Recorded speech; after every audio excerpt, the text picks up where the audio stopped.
Good morning, everybody. Happy Hump Day to you. May 14th, 2025. I've got all of your stories for your rush hour ride to work. And Pete Rose is now eligible for the Hall of Fame after betting on baseball. After a lifetime ban, the all-time hits leader may be making it in sooner than later. And then some updates on Kim Kardashian's trial as her lawyer speaks to TMZ. And then Almost Famous, the Bachelor podcast, speaks about the Clayton Echard trial. They actually offer their apologies for not covering it sooner, and we'll share some sort of thoughts on that. Plus, Justin Baldoni's lawyer throws shade. Hey, that's the name of the game right now before all these pre-trial motions. It's just a bunch of shade throwing, and we're here to cover it. Then topics of Medicaid. Will people's benefits be cut? What does this mean for our country moving forward? And then more on Con Air, the Qatari flight, the Qatari airplane that is supposedly being gifted to the president. Will that go down or not? Well, colleagues from the Republican variety are speaking out against it, finally, and we'll get into all those stories and more. It's all happening right now on The Rush. Well, more information coming out about the scary situation at Newark Airport and really across the country from the air traffic control standpoint. Have a listen to this. We had an air traffic controller who said, quote, "I've never seen anything like this. We're playing Russian roulette." There's another air traffic controller who told Tom Costello, "It is not safe. It is not a safe situation right now for the flying public. Don't fly into Newark. Avoid Newark at all costs." How do you square that email that you sent with what we're hearing from folks on the ground? Well, it is absolutely safe. Look, if you're an air traffic controller, I appreciate the work. They're incredible professionals and everything. Who are you going to listen to? The CEO of the airline whose hub is Newark, or what the anonymous sources are saying? I'm guessing it's not absolutely safe, and it's a problem that should be solved. That they do to keep this guy safe. But it's stressful, it's tense, they're understaffed, they're working lots of overtime hours. But what we do when there are situations like this, communication, radar outages, anything, we have backup procedures and backups to the backups. And essentially what happens in a situation like that is airplanes go into holding patterns, the same kind of thing that you see for weather, and they fly circles in the sky, and they also have systems on board the airplane where even if the air traffic control radar is down, they can see each other as airplanes in an independent system. And so they maintain separation, they fly circles in the sky, and they get the airplanes on the ground safety. So we always focus on safety first, everyone in aviation. And our pilots, as Captain Morgan said in that video yesterday, are trained extensive. Some of the first things they train are what to do in a situation like this. All right, so anyway, he says everything's air traffic control. He says everything's safe there, but then says there's a bunch of people working overtime. I don't want my Uber driver working overtime. He might fall asleep at the wheel. So I can't imagine that is a safe situation. Hopefully they can find a way to hire some more people there. Well, Pete Rose, banned no more, is Hall of Fame eligible. Here's the update. The Hall of Fame confirmed Rose will be eligible for enshrinement starting in 2027. The National Baseball Hall of Fame has always maintained that anyone removed from the baseball's permanently ineligible list will become eligible for Hall of Fame consideration. Major League Baseball's decision to remove deceased individuals from the permanently ineligible list will allow for the Hall of Fame candidacy of such individuals to now be considered. All right, so he was banned from baseball for betting on baseball, although he says he never bet on games that he was actually in. He was just betting on other games. I don't know if that's true or not, but I do think it's crazy that we've sort of taken advantage now of this, everyone loves to gamble now, right? It's like a major revenue stream for all of the different sports networks. And yet Pete Rose, I guess he was just ahead of his time. And I'm not saying he was a good guy. He was probably a scumbag. But either way, nobody in the major leagues has got more base hits than he did. All right, here's Kim Kardashian's lawyer saying that it took a lot of guts for her to testify. Again, if you don't remember, she had $10 million in jewelry stolen from her in Paris 9 years ago, and she's finally testifying in front of her robbers. It was a process for her to come to the conclusion that she should absolutely come to Paris. She should testify live.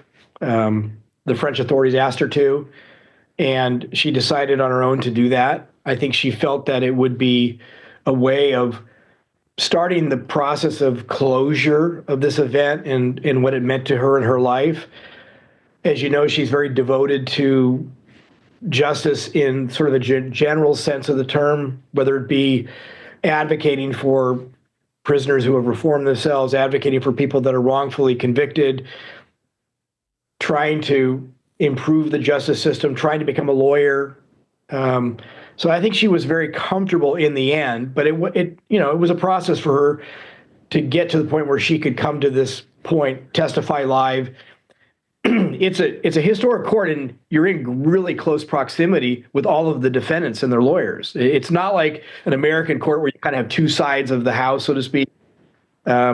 There's a dais at one end, and the three judges and the jury sits up there. Yeah, it sounds terrifying. I mean, it's been 9 years. She was held at gunpoint. She thought she was going to die. So good for her. You know, people say what you want about Kim Kardashian.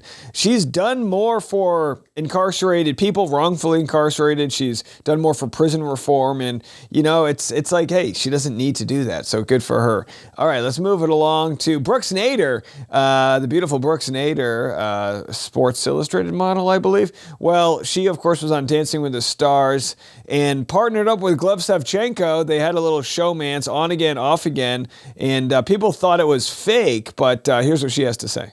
People ask me that every day. They're like, it was a joke, right? Yeah. Why are you sad that you and your fake boyfriend broke up? I'm like, actually, it wasn't. I think what really happened, if I'm going to be totally honest, day one, I was like, ooh, he's hot. And even whenever Dina Katz, who runs Dancing Stars, called and was like, okay, who's your ideal partner? Yeah. And I said this, you can quote me. I said, I want the hottest, douchiest guy. Yeah.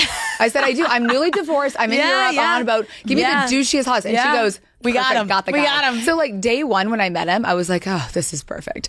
This isn't going to go anywhere serious. Like, I know exactly what I'm going to do here.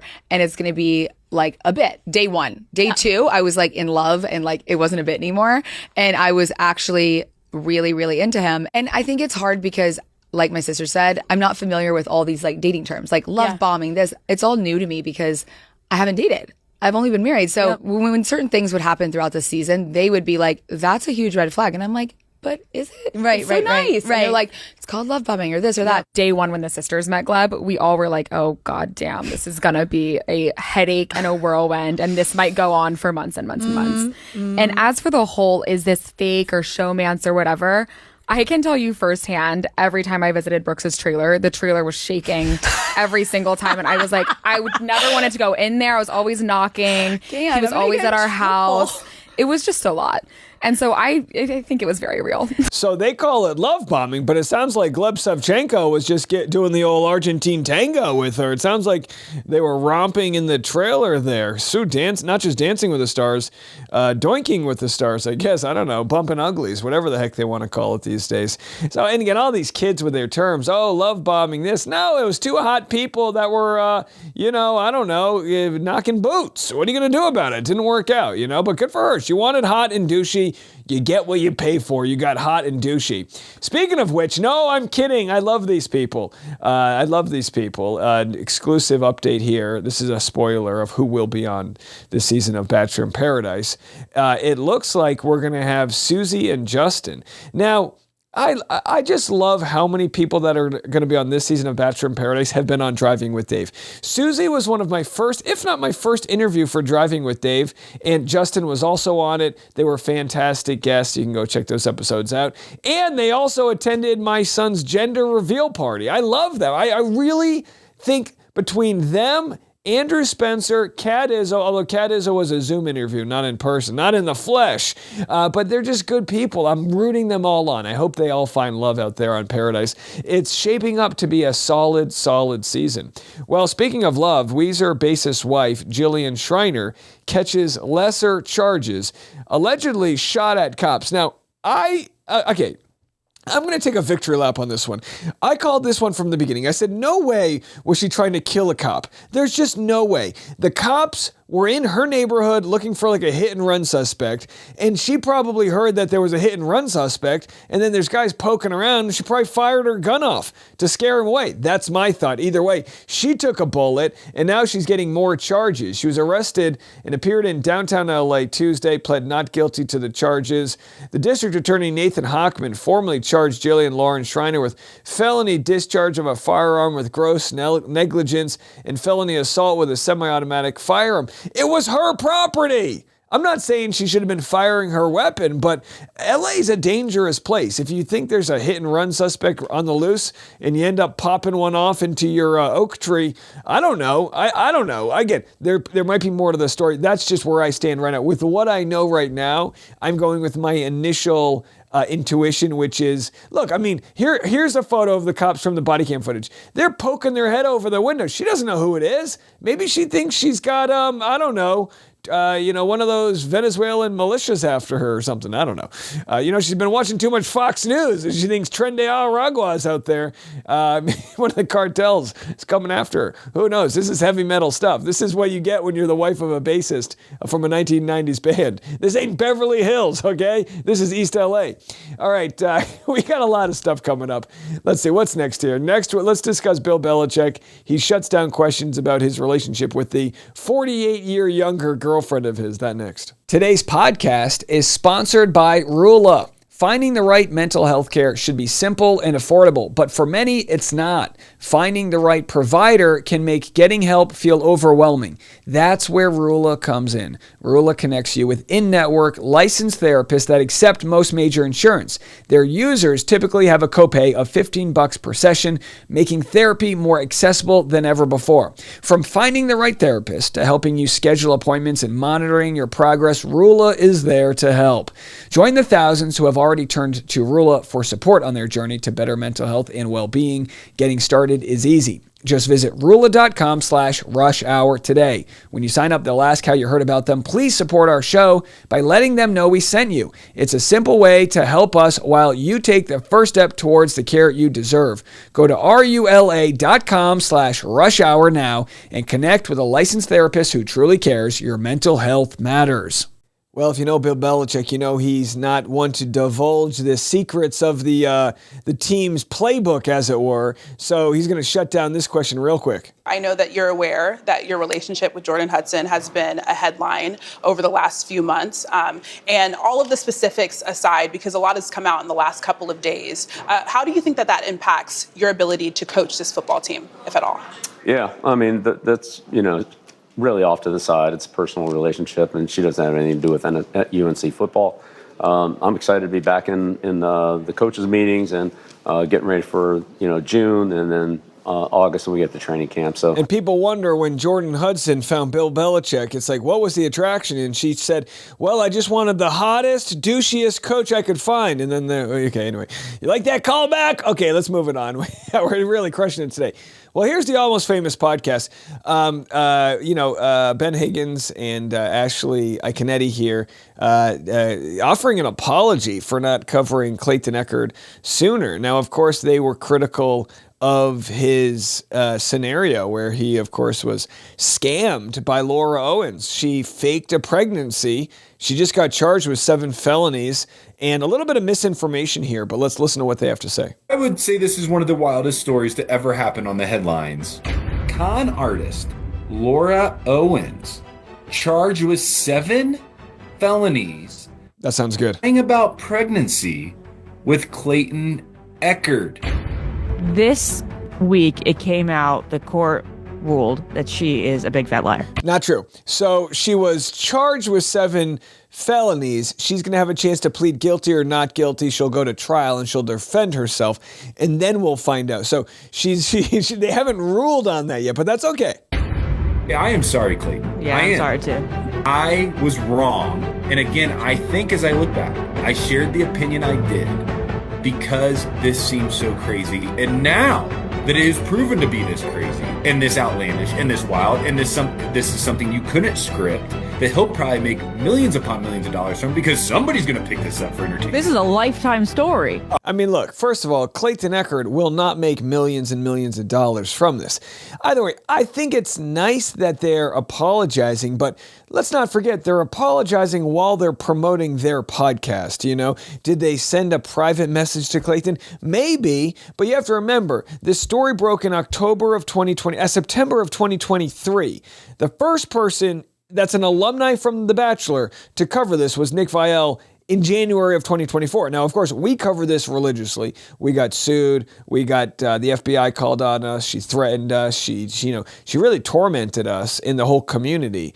But we didn't back down. And I'm not bitter towards them. It's just like, oh, how convenient that we and I say we collectively, the Justice for Clayton community, raised all of this money, got the legal defense team there to help Clayton out, to really nail this thing down. These things never go this far in trial. No one ever gets charged with perjury. It all happened because of our audience, and that victory lap is one I'll be taking for a long time. And then it's like, oh, sorry, bro. It's like the only reason it got this far is because the audience was loyal to Clayton, not because of any of his peers. 100%. A Lifetime original movie.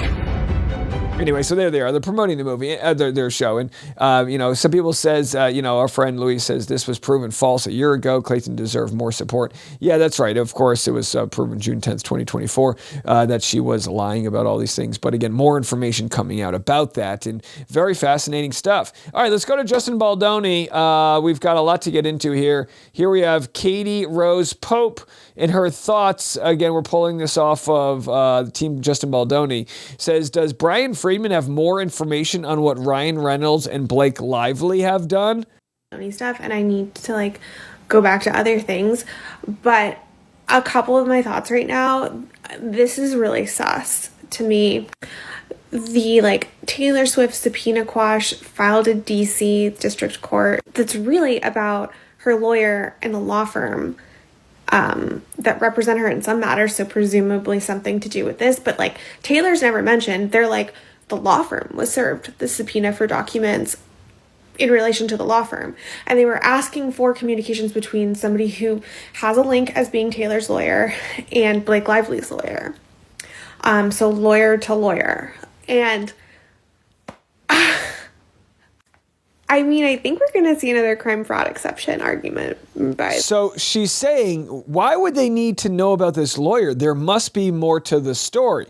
Again, we'll have to see if there's more to the story, but sometimes what happens is they know things that we as the public don't, and so they'll be getting a subpoena and searching for something to prove what they know. And I know this is hard for us because we know everything, right? The internet's been so good. It's we know that New York Times had their metadata months before anyone else knew. And, the internet just bats 1,000 here. But in this case, maybe Brian Friedman's got something up his sleeve. And here's here's a letter to the judge from Brian Friedman. We write in opposition to Blake Lively's motion to compel certain non-party individuals to comply with subpoenas. The subpoenas do not call for compliance within this district, but rather in California and Georgia. So then he goes down this list and talks about all the legal foreplay that they have to do. With respect to non-privileged relevant documents responsive to the subpoenas that reside on Wayfair Studios servers or databases, such as emails to or from a Wayfair email account used by one of the non-parties, Wayfair has already assured Lively that any such documents will be produced by Wayfair. Notably, neither Lively nor her husband, consolidated defendant Ryan Reynolds, has produced a single document. And again, that's partly because they were complaining that Justin Baldoni hasn't produced a document, and he's saying, you guys haven't produced a document. But here's where it gets juicy. Both Lively and Reynolds have categorically refused to provide any information regarding the process by which they allegedly searched for documents responsive to the Wayfair party's request.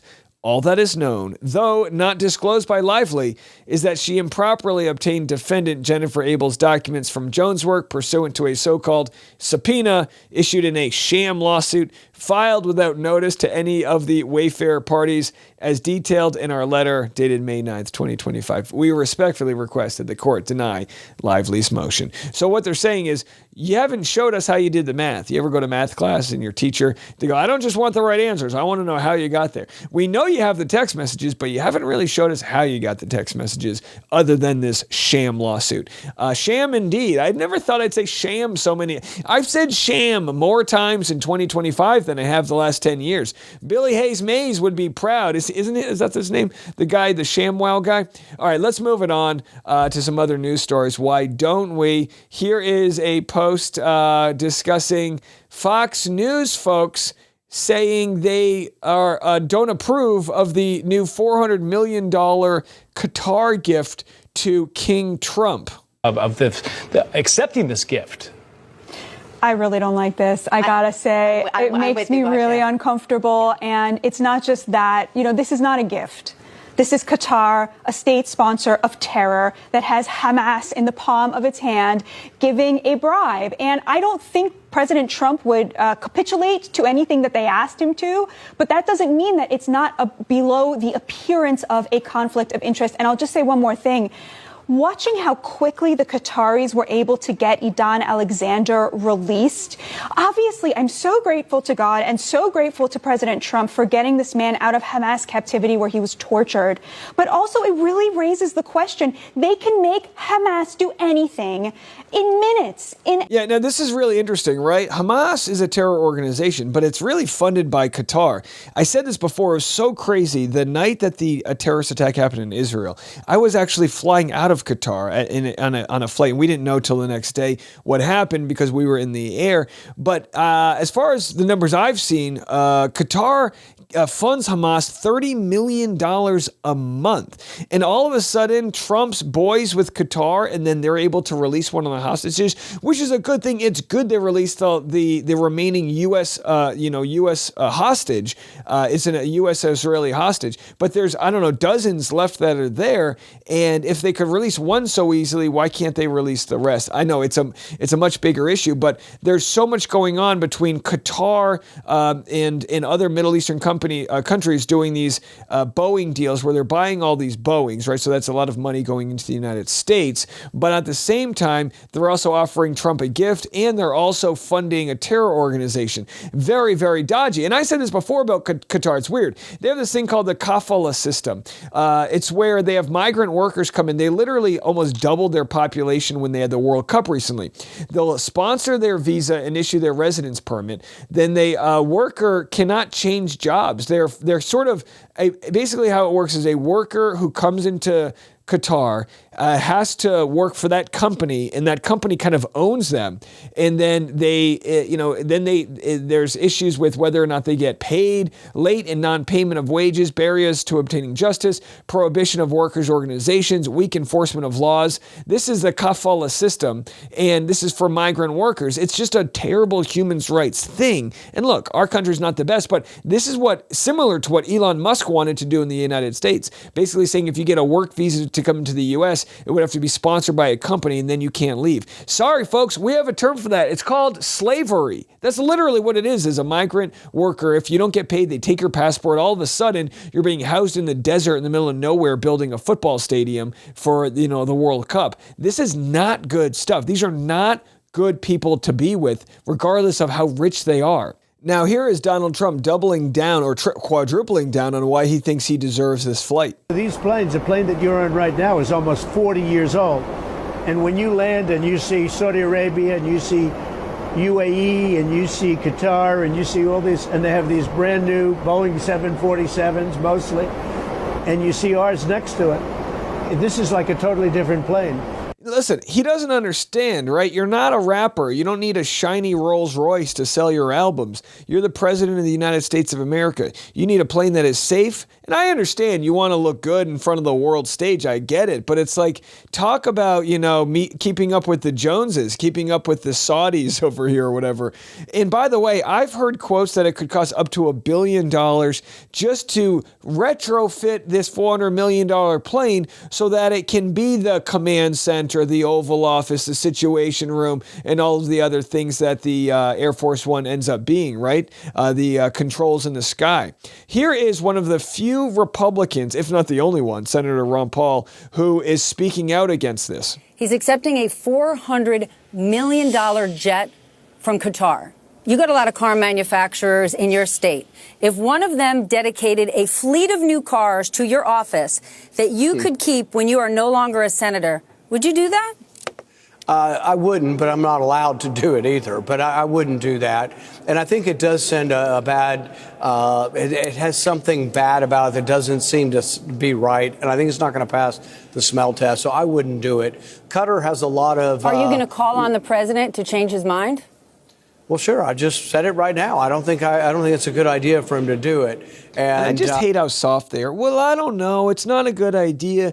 You really shouldn't. It's like every single person knows this is a bad idea, including Ted Cruz, who, of course, when they were running for president back in the good old days, Donald Trump made fun of him, made fun of his wife, and he still maintained, became a bootlicker when he wasn't heading to Cancun to dodge, all of the disasters happening in his home state of Texas. Either way, has he come to his senses, old bearded Ted? You've been somewhat critical. I think we've had a couple of discussions about Qatar, the Qataris over the years.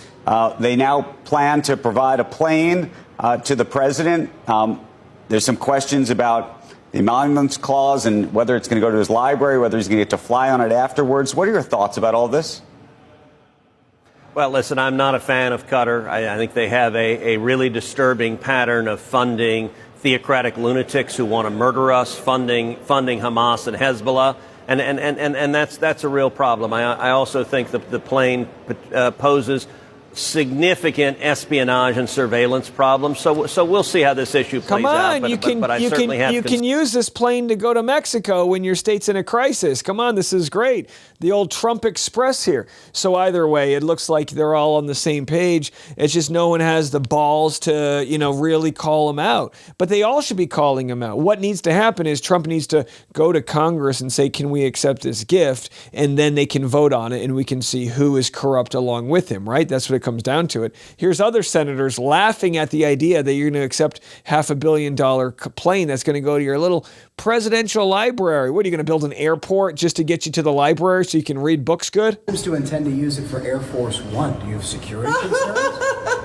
Well, they better sweep that plane from... All right, that's a lady laughing. That's the Republican. Oh, another Republican. She says they better sweep it from left to right. Yeah, they're going to need to do that. And in non-Qatari news, I call it Qatar. They all call it Qatar now. That's cool. No, I call it Qatar. I'm old school. But here we have the discussion about Medicaid. So they've got to find like $800 billion for their tax plan. And they're saying, we're not going to cut Medicaid. We're not going to cut Medicare. And what are we finding out? We shared a story yesterday that a family whose daughter has Down syndrome just found out her daughter's no longer going to get the coverage she needs. Poor people that are on government assistance, along with the elderly, are going to be so affected. Nearly half of the people that get vaccinated are getting it from government programs. Where are they going to find this money? Well, as it turns out, a lot of this money is going to be taken from Republican states that most likely voted for Donald Trump. And I'm not saying this to dunk on people. I'm just saying there's a lot of Republican states that get a lot more government assistance because they don't have as much revenue as certain states like California or New York or some other states that have a lot of, tech and finance and things like that. You have roughly 130,000 South Dakotans on Medicaid. The Democrats asked the Congressional Budget Office, a nonpartisan scorekeeper, to analyze what they believe was going to be in the bill. Based on that analysis, the CBO said nearly 14 million Americans could lose their health insurance. Now, I know Republicans say that there's some changes to it, but people could lose their health insurance, including in your state. Could you support a bill that kicks some people off of Medicaid? Manu, you have fallen for the trap. No, this could impact people's insurance, could it not? They asked specifically about not renewing the premium tax credit on the ACA exchanges. And so when you ask CBO a ridiculous question, you're going to get a ridiculous answer. But let's pare that down. Let's just say, okay, Dusty, maybe it's not 13 million. Maybe the Democrats cooked the books on that. But what about if there are 3 million? That means, to the extent that the Medicaid reforms are about making sure that illegal immigrants aren't on the program and that able-bodied people who refuse to work are kicked off, that means we've got millions of able-bodied folks who refuse to work. How many people in South Dakota? And again, it's not just able-bodied. I don't even understand his argument, but I will say this. They can dance around this all they want right now. This is going to be a bloodbath, metaphorically speaking, for the Republican Party. Period. That's it. people that expect Social Security offices to work that are closing down or no longer allowing people to call in. You got to go into an office. Well, the offices are closed. They're going to break things and make it really hard for people to try to get these their resources here, which is a real shame. It's a real shame. And here's another story. And again, you have to call this out as it comes. That's why my episodes have been a little bit longer lately. You have to call this out. Here, Donald Trump says there'll be no taxes on tips, no taxes on overtime, no taxes on Social Security. Let's get an update on that. Does this tax bill continue the payroll tax on people's tips? Yes, it does, Mr. Overtime. The president said your overtime will be tax-free. Does this bill continue the payroll tax on overtime? It does not exempt overtime from the payroll tax. The president has said he's going to remove taxes on Social Security. Does this bill remove taxes on Social Security benefits? The legislation provides an increased exemption amount. But does it remove taxes on Social Security benefits as promised by the president? Does not change Social. There it is, folks. So there it is. More false promises. And people just move on from it. And they go, well, yeah, whatever, but this, but that. Hey, how about those Doge checks we were all going to get, right? Now, of course, I didn't think we were going to get that, but they just keep on flooding the zone with new things, right? You can't even clean the shit off of your own shoe before they throw, a whole sewer pool of junk at you. I don't know. It's just ridiculous. It's ridiculous. And it's going to cause a revolution. And as they try to find the different parts of the budget where they can save money, just remember, as they strip down USAID, as they now have, farmers that have no one to sell their honey to because they're no longer subsidizing certain programs, as all of these things happen, just remember, it is all so that they can afford to cut taxes on the ultra wealthy. Not you who makes low six figures, not me, no, the ultra wealthy will not be paying their fair share. And this is all thanks to this new tax program, which we're seeing play out right now. This isn't fear mongering. This is just happening. Well, how can we get some of that money back? Let's do tariffs. Then the middle class can pay more money to help subsidize the ultra wealthy so they can buy their third yachts. This is the world we're living in right now. What do we do about it? All right. We'll be back this afternoon to continue the very interesting discussion about where our country is headed. We'll see you then. I'm Dave Neal, and this is The Rush.